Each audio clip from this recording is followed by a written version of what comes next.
नमस्कार, Avon news TV में आपका बहुत स्वागत है। मैं हूं आपके साथ मेघा। देखते हैं स्पेशल स्टोरी में क्या है आपके लिए खास। उत्तर प्रदेश के बुलंदशहर की रहने वाली कृष्णा यादव का जीवन काफी प्रेरणादायक है। उनका जीवन जीता जागता उदाहरण है कि कैसे कोई व्यक्ति धैर्य और दृढ़ संकल्प के साथ अपना जीवन बदल लेता है। कृष्णा 1996 तक अपने पति और 3 बच्चों के साथ रहती थी, लेकिन साल 1996 में ही उनके पति का काम छूट गया। तब परिवार के भरण पोषण की जिम्मेदारी कृष्णा यादव पर आ गई। तब उन्होंने अपने एक परिचित से 500 रुपये उधार लेकर दिल्ली जाने का फैसला किया ताकि जीवन आगे चल सके।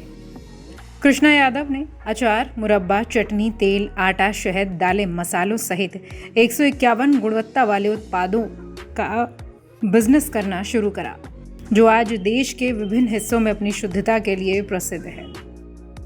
वर्तमान समय की बात करें तो लगभग 2500 क्विंटल हर साल फल और सब्जियों का संस्करण हो रहा है और तैयार उत्पादों का सफलतापूर्वक विपणन भी किया जा रहा है। कृष्णा यादव श्री कृष्णा अचार नामक एक बहुत ही सफल इकाई चला रही हैं। उनके वार्षिक कारोबार की बात करें तो 7 करोड़ रुपए से अधिक का है। धीरे धीरे उन्होंने नई तकनीकों को अपनाया और अपने व्यवसाय की आवश्यकताओं को ध्यान में रखते हुए उसका विकास और प्रचार भी किया। उन्होंने स्थानीय क्षेत्र में छोटे उद्योगों को बढ़ावा देने के लिए खास भूमिका भी निभाई। महिला सशक्तिकरण, सामाजिक न्याय और ग्रामीण विकास के लिए उनका ये योगदान उल्लेखनीय है। उन्होंने ग्रामीण महिलाओं को विशेष रूप से नौकरी पर प्रशिक्षण प्रदान करके ग्रामीण आबादी में उद्यम की नई संभावनाएं पैदा करी।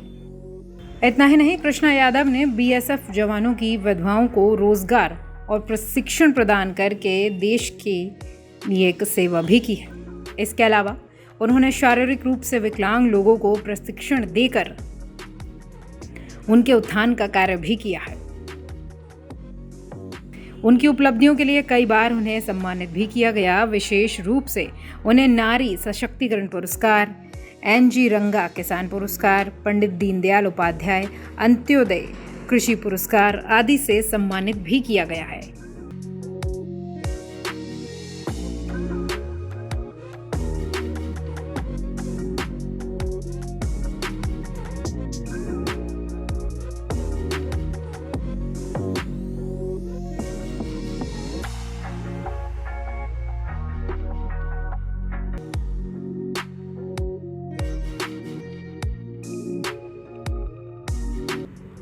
चलिए आपको सुनवाते हैं पत्नी कृष्णा यादव की इस उपलब्धि पर उनके पति क्या कहते हैं।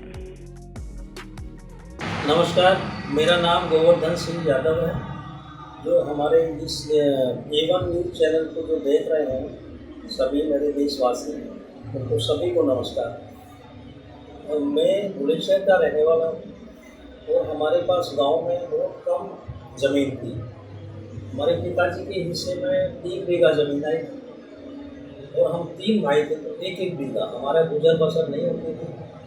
तो हम 1988-89 में दिल्ली आए और एजुकेशन हमारी ज़्यादा नहीं थी, थोड़ी पढ़ाई लिखाई थी। तो हमने सोचा भाई गांव में भी खेती करते हैं, हम दिल्ली के आसपास चल के खेती करेंगे तो अपने बच्चों को पढ़ा लिखा लेंगे। तो यहाँ नजरगढ़ क्षेत्र में ये वेरला खान को गांव में हमने खेत लीज में लिया और यहाँ हमने सब्जी उगाने का काम शुरू किया। सभी मेरे किसान भाई देश के, हम लोगों को तकनीकी ज्ञान नहीं होने के कारण हम सब्जी, जैसे गाजर का सीजन है तो 15 दिन के अंतर में गाजर लगा देते हैं सभी किसान भाई, और वो फसल जब आती है तो मंडी में रेट डाउन हो जाता है। कई बार तो हमारी खेत में से निकालने की, ढुलाई की लागत भी नहीं होती है। तो कई बार गाजर हमने खेत में जुतवानी पड़ी। तो हम गांव से शहर आए और यहाँ पे हमें घाटा सहना पड़ा। तो हमारे पास बहुत छोटा टीवी था, ब्लैक एंड वाइट, वो भी किस्तों में हमने दिया 1600 रुपये में। तो ब्लैक एंड वाइट टीवी था, उसमें पहले चित्रहार आते थे, गाने आते थे, बहुत अच्छे अच्छे फिल्मी गाने। फिर उसके बाद में कृषि दर्शन प्रोग्राम आता था। तो कृषि दर्शन शाम को प्रोग्राम देख रहे थे, 8 या 9 बजे के करीब वो आता था। तो उसमें बता रहे थे किसान भाई अपनी गाजर का, गोभी का, इन सब्जियों का ये आप बना सकते। मेरी वाइफ कहने लगी कि देखो कि इसमें किसानों के लिए बता रहे हैं कि अपनी गाजर का, गोभी का, टमाटर का, ये सब चीज़ का इसमें बता रहे हैं कि हम ट्रेनिंग देते हैं और किसान भाई अपने फल सब्जियों से जो उत्पाद तैयार कर सकते हैं। बोली मेरे को कहीं ट्रेनिंग दिला दो तो मैं इसका अचार या कोई चीज़ बना सकूँ। मेरी दादी गाजर का अचार बहुत अच्छा बनाती थी। तो मैंने फिर मालूम किया तो हमारे पास में कृषि विज्ञान केंद्र है नजरगढ़ नई दिल्ली मथुरा गाँव के अंदर। वहाँ हमने जो कृषि वैज्ञानिक थे उनसे संपर्क किया तो वो कहने लगे भाई हम अकेले को तो देते नहीं, अपना नाम पता लिखवा दो, फ़ोन नंबर लिखवा दो, जब ट्रेनिंग होगी तो हम आपको बुला लेंगे। तो हमने नाम एड्रेस लिखवा दिया। जब उनकी ट्रेनिंग हुई 15 दिन की उनकी ट्रेनिंग होती है। तो 15 दिन की ट्रेनिंग जब हुई तो उन्होंने गाजर का अचार, गाजर का मुरब्बा, टमाटर का सॉस, नींबू जैम, जेली, स्क्वैश, बहुत सारी चीज़ बनाना सिखाया। अब जैसे उन्होंने बनाना बताया वैसे बना लिया। मेरी घरवाली कहने लगी, मैं बोले अब इसको बेच के आओ। तो मैं एक पड़ोसी की साइकिल मांग के लाया पीछे फार्म में से, हमारे पास साइकिल भी नहीं थी। भाई महबूब भाई हमें ये साइकिल दे दे, जरा बाजार जाएंगे। उसने साइकिल दे दी और वो मैं 4 डब्बे 5-5 किलो के क्रेट में रख के नजरगढ़ दिल्ली गेट में लेके गया। तो किसी ने नहीं दिया। तो भाई 20 रुपये किलो तो हम बेच रहे हैं, 12 रुपये किलो 10 रुपये किलो तो फैक्ट्रियों से लेके आते हैं और तुम बोले तो 30 रुपये हमारे घर में लादा दिया। भाई हमारे पास तो नहीं चलेगा। मैंने ला के घर में वहीं रख दिया। खेत में घरवाली से कहने लगा भाई इसमें 1000-1500 रुपये और तेल मसाले में लगा दिए, इतना तो खा भी नहीं सकते हम, और ये तो खराब हो जाएगा, फेंकना पड़ेगा। अब क्या करें इसका। रुपये 18 किलो सब्जी बिक जाती थी, नगद पैसे आ जाते थे, हम तो उससे भी गए हम। मेरी घरवाली कहने लगी आप हिम्मत बता रहे हो, मैं आपको ताज़ा सब्जी भी दूँगी निकाल के, और रोड के किनारे ये थोड़े अचार के डब्बे भी रख लो और सब्जी भी दे दो। तो ये 90-91-92 में ये क्रेज़ नहीं था पूरे हिंदुस्तान में कि बाज़ार से या मंडी से सब्जी ला के आप रोड पे बेचो। जो भी सामान मिलेगा तो बाज़ार में या गांव में मिलेगा, पहले रोड पे कोई चीज़ नहीं मिलती थी। और आज उल्टा हो गया है, मंडी से खरीद के खेत के पास रख लेते हैं लोग, ताज़ा समझ के वहाँ से लेके जाते हैं।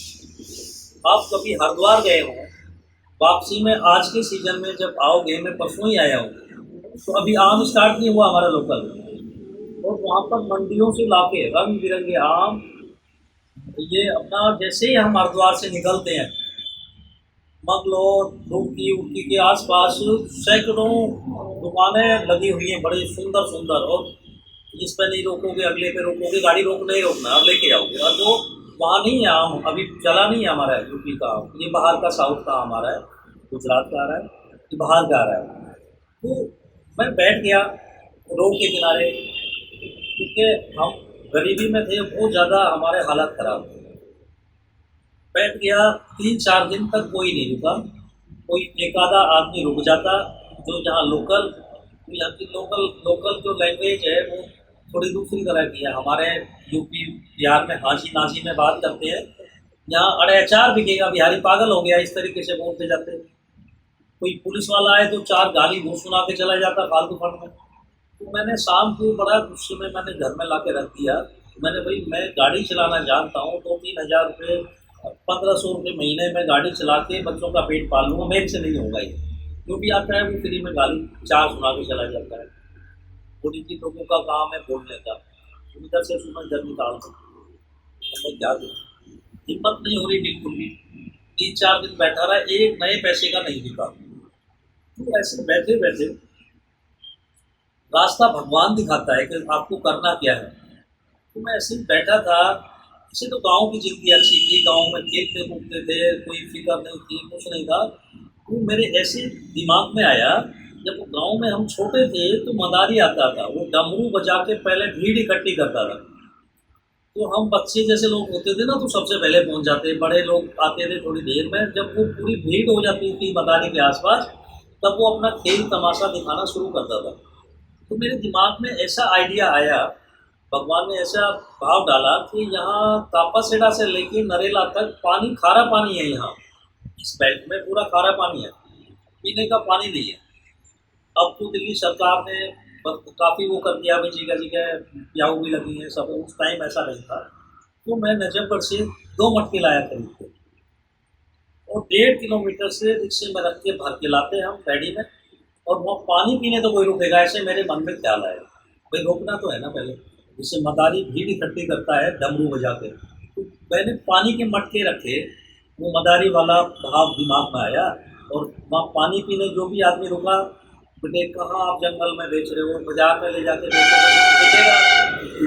तो मैंने बोला साहब जो बिकेगा ठीक है, खेत में काम करता हूँ, बैठ जाता हूँ गर्मी के टाइम में 2-3 घंटे, 10 बजे से लेकर 4-5 बजे तक, फिर ठंड हो जाती है तो फिर मैं अपना खेत में काम कर लेता हूँ।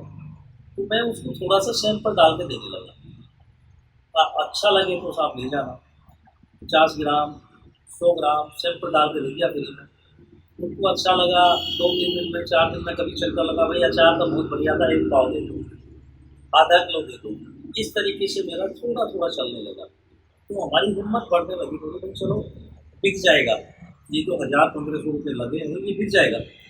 ऐसे हमारा वो हुआ, कभी 50 का, कभी 100 का, कभी 150 का, कभी 200 का, ऐसे बिकने लगा।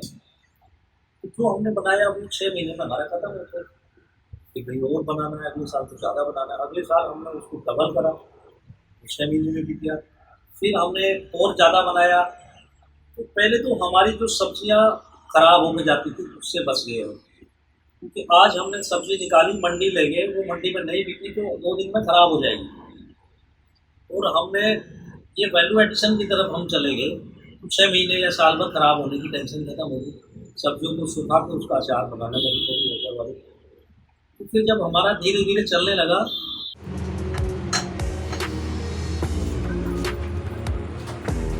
मैंने तो बहुत खाया था, ऐसा पूरे 2 पेटी दिया था।